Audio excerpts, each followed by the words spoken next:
स्वागत है आप सभी का हमारे चैनल पे।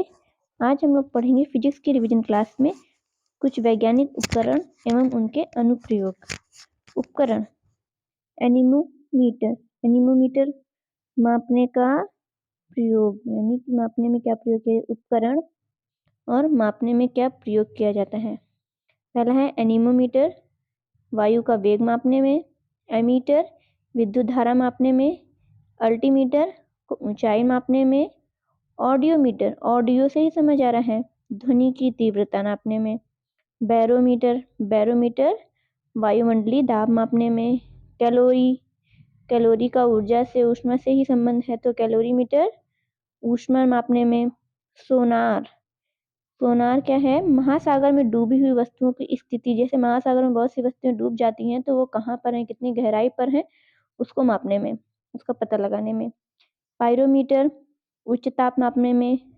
मैनोमीटर गैसों का दाब मापने में।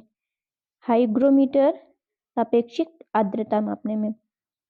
और कुछ उपकरण देखते हैं आगे। ओडोमीटर वाहन के पहियों द्वारा तय की गई दूरी मापने में, यानी वाहन ने कितनी दूरी तय की है वो मापने में। लैक्टोमीटर, लैक्टोमीटर दूध का अपेक्षित घनत्व नापने में। ब्यूटीरोमीटर दूध उत्पादकों में वसा की मात्रा को मापने में। हाइड्रोमीटर द्रव या जल का घनत्व मापने में। पोटेंशियोमीटर विभवांतर। स्टेथोस्कोप हृदय की ध्वनि। स्फिग्नोमैनोमीटर रक्तचाप मापने में। कार्डियोग्राफ हृदय की गति मापने में। लक्समीटर प्रकाश की तीव्रता मापने में। सिस्मोमीटर, सिस्मोग्राम भूकंपीय तरंग मापने में। फेदोमीटर समुद्र की गहराई मापने में। पॉलीग्राफ झूठ का पता लगाने में। पॉलीग्राफ किसमें, झूठ का पता लगाने में। आगे देखते हैं, अभी हम लोगों ने पढ़ा ना सोनार, सोनार क्या किसमें नापने में होता है उपयोग, महासागर में डूबी वस्तु की स्थिति जानने में, पढ़ा ना। तो उसके बारे में उसका फुल फॉर्म देखेंगे, क्या होता है सोनार, SONENAR। Sonar sound navigation and ragging, ये बहुत इंपॉर्टेंट है, इसका फुल फॉर्म अधिकतर परीक्षा में पूछा जाता है, तो याद रखेंगे। एस से साउंड, SO पूरा SO साउंड, N से नेविगेशन एंड रैंगिंग, ठीक है। प्रयोग किसमें होता है, पराश्रवित तरंगों का, पराश्रवित तरंगे, श्रवित तरंगे, पराश्रवित तरंगे, अपश्रवित तरंगे, इनके बारे में बाद में डिटेल में पढ़ेंगे। प्रयोगकर्ता, कौन प्रयोग करता है, नौ संचालक। इसका उपयोग आगे हम लोग पढ़ ही चुके हैं, महासागर में डूबी वस्तु की स्थिति जानने में। आगे देखते हैं radar.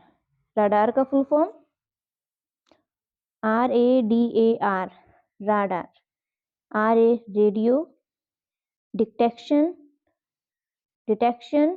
And ragging, radio detection and ragging का प्रयोग, रेडियो तरंगों का प्रयोग किया जाता है, इसमें रेडियो तरंगें जो होती हैं उसका उपयोग किया जाता है।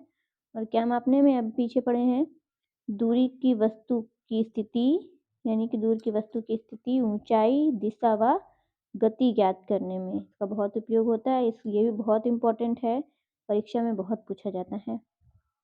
आगे देखते हैं भार और द्रव्यमान में अंतर। भार एवं द्रव्यमान में अंतर, क्या अंतर होता है, किसी वस्तु पर पृथ्वी पर लगाया गया आकर्षण बल, कोई भी वस्तु होती है उस पर पृथ्वी द्वारा लगाया गया आकर्षण बल क्या कहलाता है, जो पृथ्वी भी एक बल लगाती है ना, कोई भी वस्तु को हम लोग रखते हैं या फेंकते हैं तो पृथ्वी भी एक तरह का बल लगाती है वस्तु पर, उसके कारण परिवर्तन होता है, तो उसको क्या बोलते हैं, भार। भार हर पिंड पे, अलग अलग ग्रहों पे अलग अलग हो सकता है, क्योंकि पृथ्वी का आकर्षण बल अलग है और किसी पिंड पे जाएंगे उसका आकर्षण बल अलग होगा, तो भार परिवर्तित हो सकता है। आगे पढ़ेंगे द्रव्यमान। द्रव्यमान क्या होता है, किसी वस्तु या पदार्थ का परिमाण, यानी जिसका उसका वास्तविक जितना भार है, वो जितना उसका वास्तविक द्रव्यमान है उसी को क्या बोलते हैं, द्रव्यमान।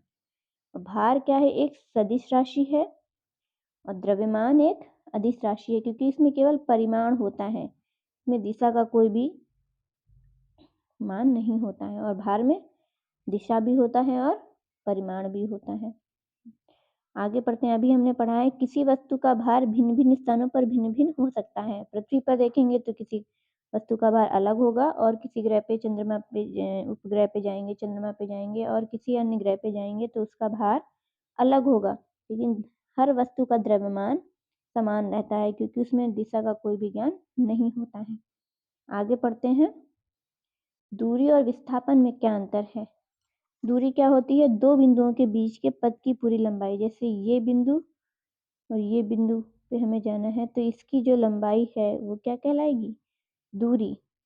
ऐसे ऐसे भी जा सकते हैं, वो भी कुल लंबाई जो होती है वो क्या कहलाएगी? दूरी, पूरी लंबाई। और विस्थापन, यह दो बिंदुओं के बीच की न्यूनतम लंबाई है। जैसे हमको यहाँ से यहाँ जाना है, यहाँ से यहाँ जाना है तो हम ऐसे होके जाएंगे, ये कहलाएगी दूरी।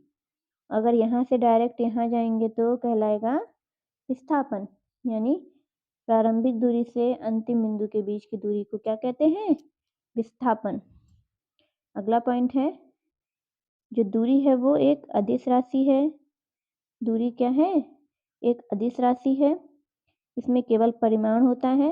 और विस्थापन एक सदिश राशि है, इसमें दिशा एवं परिमाण दोनों होता है। दूरी, इसका मान शून्य नहीं हो सकता।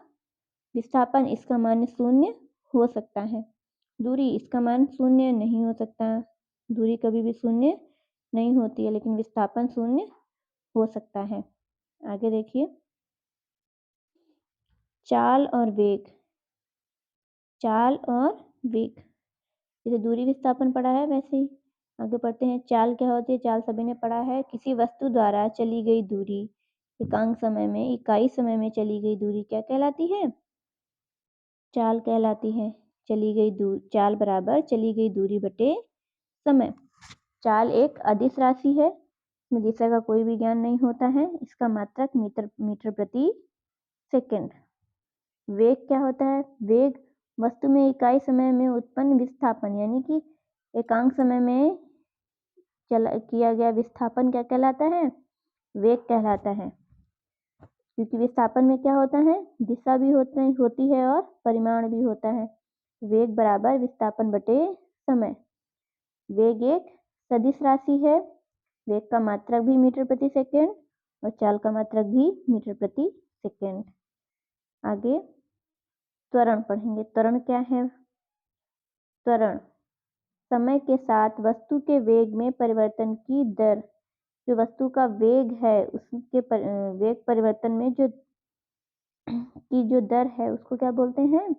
यानी 1 सेकंड में वेग परिवर्तन की दर को त्वरण के बराबर होता है। त्वरण बराबर वेग परिवर्तन बटे समय। त्वरण एक सदिश राशि है, क्योंकि वेग सदिश राशि है तो त्वरण भी एक सदिश राशि ही है। त्वरण का मात्रक मीटर प्रति सेकंड स्क्वायर। त्वरण का मात्रक मीटर प्रति सेकंड स्क्वायर। ये महत्वपूर्ण प्रश्न है जो आपको परीक्षा में बहुत हेल्प करेंगे।